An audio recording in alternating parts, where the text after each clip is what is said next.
warahmatullahi wabarakatuh. Alhamdulillahi haqqa hamdi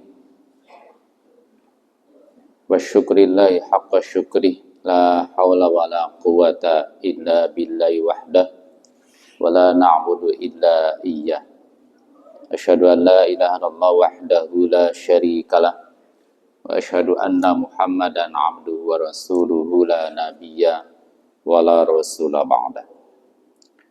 Bapak dan Ibu jamaah salat subuh Masjid At-Taqwa rahimakumullah.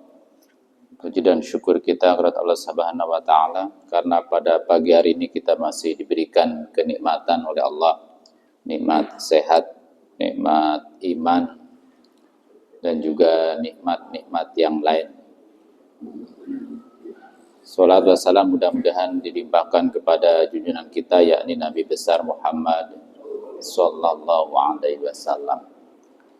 Bapak Ibu sekalian, kita akan melanjutkan kajian kumpulan hadis hukum dalam kitab Bulughul Maram, dan kita buka dengan melafalkan basmalah. Bismillahirrahmanirrahim. Babu sholatil musafiri wal marid. Bab tentang sholatnya orang yang sedang bepergian dan juga orang yang sedang sakit. An Aisyata radhiyallahu anha, dari Siti Aisyah radhiyallahu anha, semoga Allah meridai padanya, qalat, ia berkata, awwalu ma furidat as-sholatu, pertama kali diwajibkan sholat, rakaataini, yaitu 2 rakaat. Fa uqirat sholatus safari, maka kemudian ditetapkan sholat safar. Wa utimmat sholatul hadar, dan disempurnakanlah sholat yang tidak sedang bepergian atau sedang berada di rumah.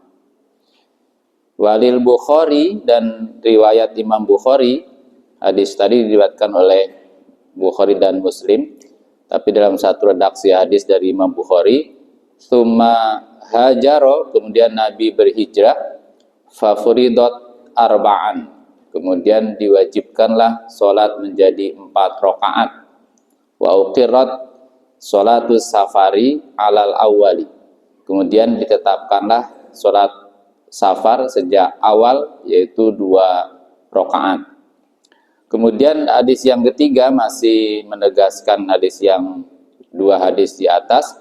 Zada Ahmad, Imam Ahmad meriwayatkan, menambahkan, illal maghriba, kecuali sholat maghrib, fa innaha, karena sesungguhnya sholat maghrib itu witrun nahari, witirnya siang hari. Wa illa subha, dan juga subuh. Fa innaha, karena sholat subuh itu tutawwalu fihal qiraah, dipanjangkan dalam sholat subuh al-qiraatu, bacaannya. 3 hadis ini menjelaskan bahwa sholat pertama kali sholat diwajibkan itu 2 rakaat, jumlah rakaatnya hanya 2 rakaat. Kemudian dalam redaksi riwayat Imam Bukhari, tsumma hajaro fa furidat arba'an, kemudian setelah Nabi hijrah, lalu kemudian sholat itu diwajibkan menjadi 4 rakaat. Nah, yang 2 rakaat, wa uqirat sholatus safar, dia ditetapkan sebagai sholat safar, sholat untuk orang-orang atau bagi orang-orang yang sedang bepergian atau melaksanakan safar. Kemudian Imam Ahmad menegaskan dalam musnadnya, illal maghriba fa innaha witrun nahar, kecuali sholat maghrib, karena maghrib itu termasuk witrun nahar, witirnya sholat siang hari. Ada sholat malam hari, sholat witir. Jadi sholat witir disunahkan dilakukan di malam hari. Sholat witir itu yaitu sholat tahajud atau sholatul lail atau qiyamul lail. Nah, itu witrul lail. Witirnya malam adalah sholat tahajud karena jumlahnya ganjil. Nabi melaksanakan sholat malam itu tidak pernah lebih dari 11 rakaat fi Ramadan wa ghairi Ramadan. Baik di bulan Ramadan maupun di luar Ramadan. Jadi ganjil, jumlahnya ganjil. Nah, ini salat maghrib itu dikatakan dalam hadis riwayat Imam Ahmad witrun nahar. Kemudian subuh dan juga subuh. Jadi subuh dan maghrib itu tetap. Subuh sejak awal ditetapkan 3 rakaat, subuh juga 2 rakaat. Berarti yang berubah itu zuhur, asar, dan isya. Itu hadis-hadis yang menegaskan awal diwajibkannya sholat. Kemudian wa'an Aisyah radhiyallahu anha, dan dari Aisyah radhiyallahu anha, anna Nabiyya sallallahu alaihi wasallam, bahwasanya Nabi SAW karena beliau yaksuru mengkosor sholat, meringkas sholat, fis safari dalam safar, wa yutimu dan menyempurnakannya, wa yasumu beliau berpuasa, wa yuftiru dan beliau juga berbuka. Rawahud Daruqutni, hadis diriwayatkan oleh Imam Ad-Daruqutni. Warwatuhu siqatun, dan para perawinya siqah, illa annahu ma'lul, tetapi ada cacatnya di dalam hadis ini. Hadis ini menjelaskan bahwa Nabi dalam ketika safar itu terkadang mengqosor sholat, terkadang itmam, kadang sempurna. Terkadang juga Nabi kalau di bulan Ramadan Nabi berpuasa, kadang juga Nabi berbuka. Secara makna sesungguhnya hadis ini tidak ada masalah, karena mengqosor sholat itu kan bukan azimah, tapi dia merupakan rukhsah. Walaupun rukhsah yang tidak dalam beberapa hadis itu dinyatakan tidak ditinggalkan oleh Nabi. Tetapi dalam riwayat Daruqutni ini, Nabi terkadang mengqosor, terkadang itmam, terkadang puasa, terkadang berbuka. Nah, hadis ini memang terdapat tadi ada perawi yang dikritik dalam hadis ini. Di sini ada hadis ini dari jalur Sa'id bin Muhammad bin Sawab, min Tariqi Sa'id bin Muhammad bin Sawab. Beberapa ulama menyatakan beliau tidak ada masalah. Bahkan Imam Ad-Daruqutni wa qala Daruqutni wa hadza isnadun sahihun, sanadnya adalah sahih. Dan termasuk juga Ibnu Hibban memasukkan dalam fisiqat, dalam para perawi yang siqat, dan termasuk mustaqibul hadis, kata Imam Ibnu Hibban. Hadis-hadis yang diriwayatkan oleh Muhammad bin Sawab itu termasuk hadis yang lurus-lurus saja, tidak ada masalah. Tetapi Ibnu Hajar qala al-Hafidz bal qala Ibnu Qayyim, menurut Ibnu Hajar, Ibnu Qayyim fil Zad, dalam kitab Zadul Ma'ad itu menyatakan bahwa la yasihhu, hadis ini tidak sahih karena dari jalur Muhammad bin Sawab. Nah, jadi Ibnu Qayyim al-Zawdiyah dalam kitab Zadul Ma'ad mengkritisi hadis ini, hadis yang diriwayatkan oleh Muhammad bin Sawab, dikatakan la yasihhu. Kemudian Ibnu Qayyim mengatakan lagi, wasami'tu Syekhul Islami Ibnu Taimiyah yaqul wa huwa kadzibun ala Rasulullah sallam. Dia pernah berdusta tentang Nabi. Nah, jadi hadis ini memang dari sisi sanad ada perawi yaitu Sa'id Muhammad bin Sawab yang dikritisi, yang diperdebatkan oleh para ulama. Ibnu Hibban, Ad-Daruqutni menyatakan hadisnya itu bisa diterima. Termasuk bahkan Ibnu Hibban memasukkan fi thiqat dalam para perawi yang terpercaya.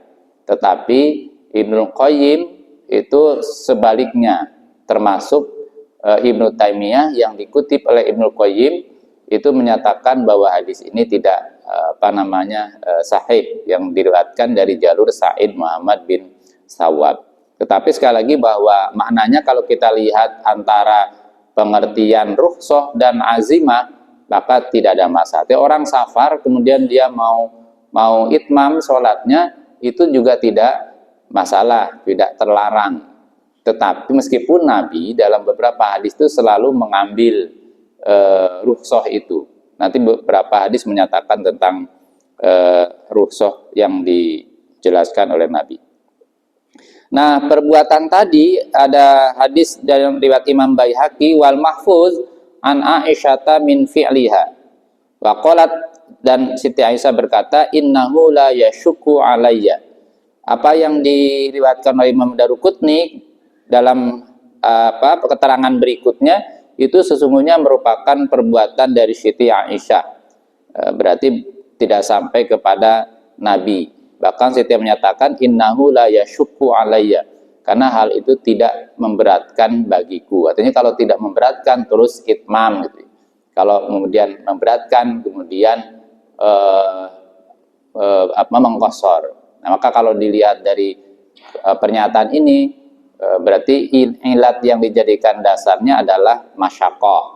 Masyaqqah sebagai dasarnya kalau melihat dari hadis ini.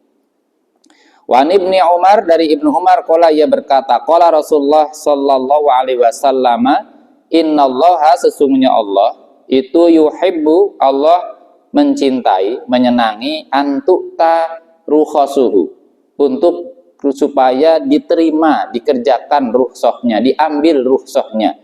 Kama yakrahu, sebagaimana Allah membenci antukta ma'isyatahu, seperti Allah membenci kamu mengerjakan perbuatan maksiat kepada Allah. Rawahu Ahmad wa sahahahu Ibnu Khuzaimah wa Ibnu Hibban. Hadis ini menjelaskan bahwa Allah itu senang rukhsahnya itu diambil.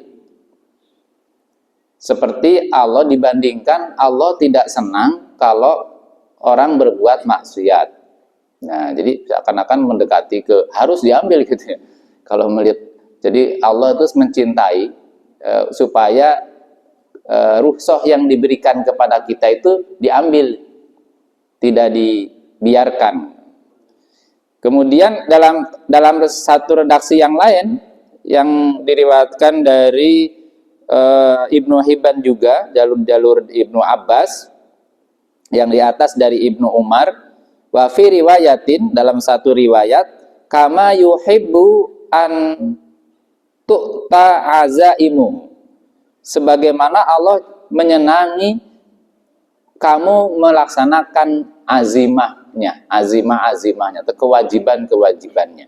Jadi mengambil rukhsah yang diberikan oleh Allah itu disenangi oleh Allah. Seperti halnya kita, Allah senang ketika kita melaksanakan azimahnya, kewajiban yang ditetapkan Allah kepada kita. Nah, jadi itulah kenapa alasan orang-orang Muhammadiyah itu senang kalau safar terus mengqashar sholat. Jadi bukan karena ya karena ada dalilnya. Allah itu senang, innallaha yuhibbu an tu'ta rukhasuhu. Kama yuhibbu, dalam satu redaksi hadis, antuk ta'azaimuhu. Jadi Allah senang kalau rukhsahnya diambil, seperti halnya Allah senang ketika kita mengerjakan kewajiban-kewajiban yang telah diberikan oleh Allah kepada kita. Nah, jadi itu alasan kenapa rukhsah itu diambil saja, tidak kemudian dibiarkan. Qashar dalam sholat itu pernah, dalam ayatnya kan sudah jelas, surat berapa itu ya? An-Nisa ayat berapa itu? Yang laisa alaikum junahun an taqsuru minas sholat. tidak berdosa bagi kalian untuk mengqashar sholat. Meskipun dalam ayat selanjutnya itu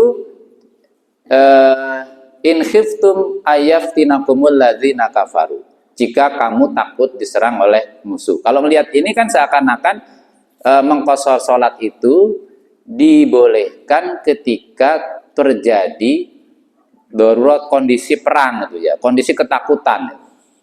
Kemudian salah sahabat datang pada Umar bin Khattab menanyakan surat ini, ayat ini. Kemudian kata Umar, aku dulu juga sama herannya dengan kamu. Lantas kemudian aku bertanya kepada Rasulullah SAW. Lalu kemudian Rasul bersabda, hadihi sodaqotun tasoddaqallahu bihi, ini adalah sedekah dari Allah. Fakhuduhu sodaqotahu, maka ambillah sedekah ini. Jadi kalau lihat tadi sini berarti konteksnya qashar tidak hanya dalam konteks peperangan atau dalam konteks khauf, ketakutan. Ya berarti prinsipnya ketika kita safar maka kita diberikan rukhsah untuk mengqashar sholat. Itu pemahaman sederhananya.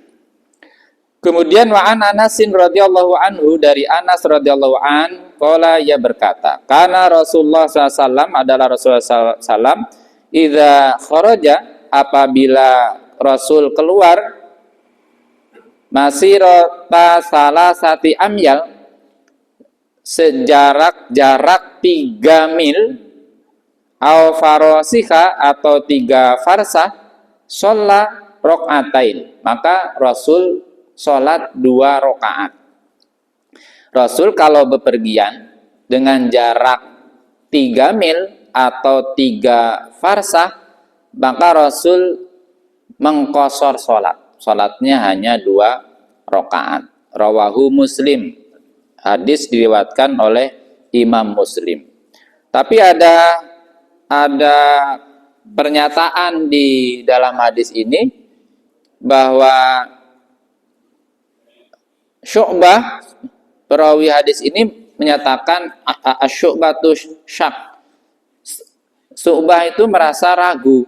Syu'batu syak, ia merasa ragu ini sebenarnya Rasul saat mengqashar sholat itu 3 mil atau 3 farsa. Ada 2 kalimat yang agak berbeda. Jadi karena jarak 1 mil dan 1 farsa itu berbeda. 1 mil itu kalau dalam beberapa catatan, misalkan yang diambil dari putusan tadi itu, 1 mil itu sama dengan 1,847 km.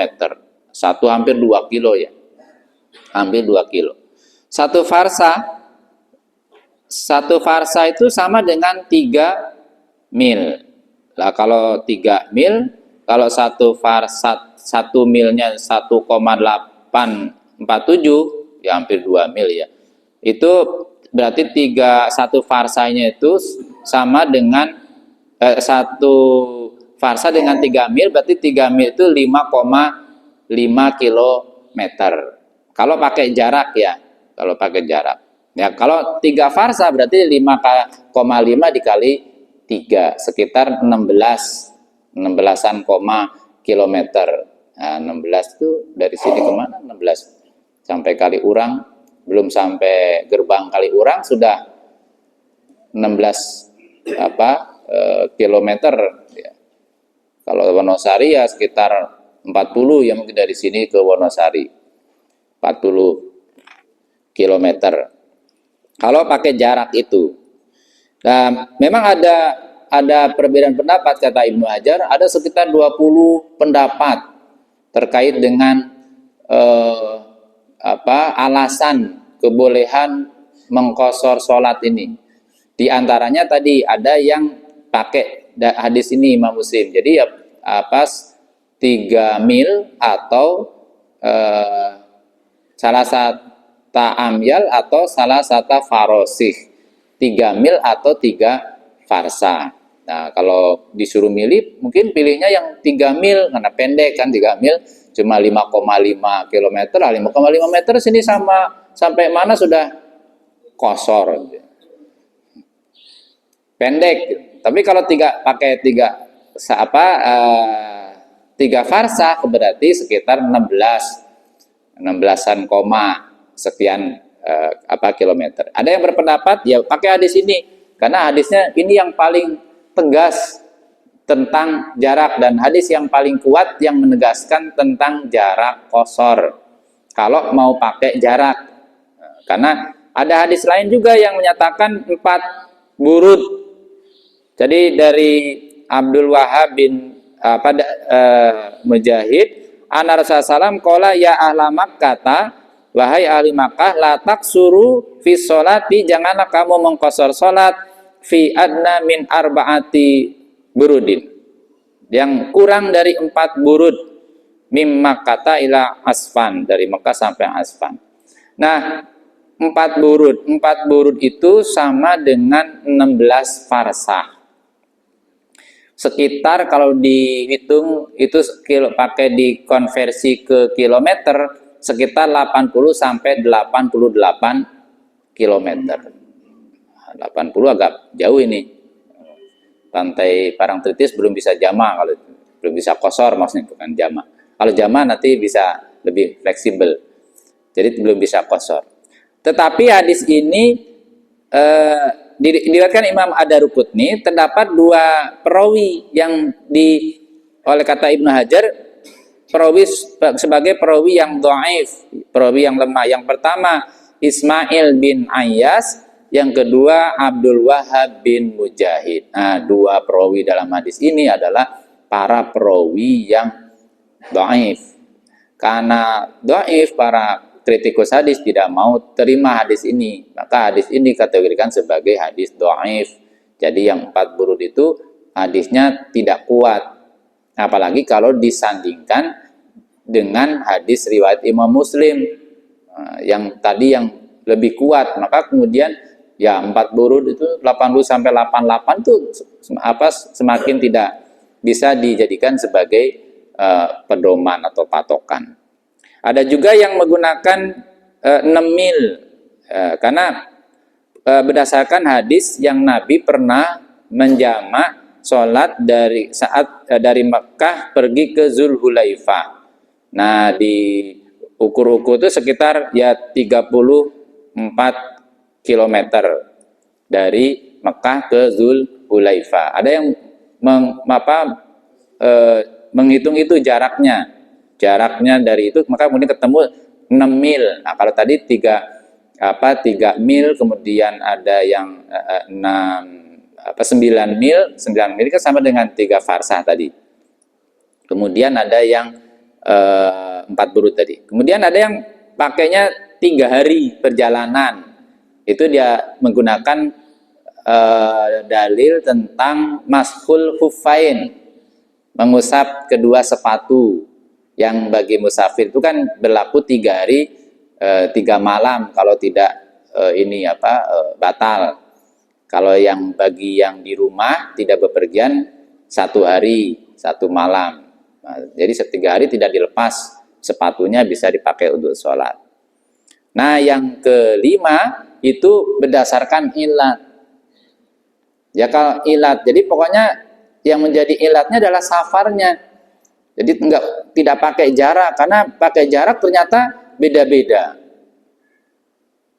Maka kemudian ya pokoknya kalau memang alasannya memang safar, ya sudah, berarti silahkan diqashar. Tapi kalau tidak merasa safar ya nggak usah diqashar. Nah, jadi kembali kepada ilatnya.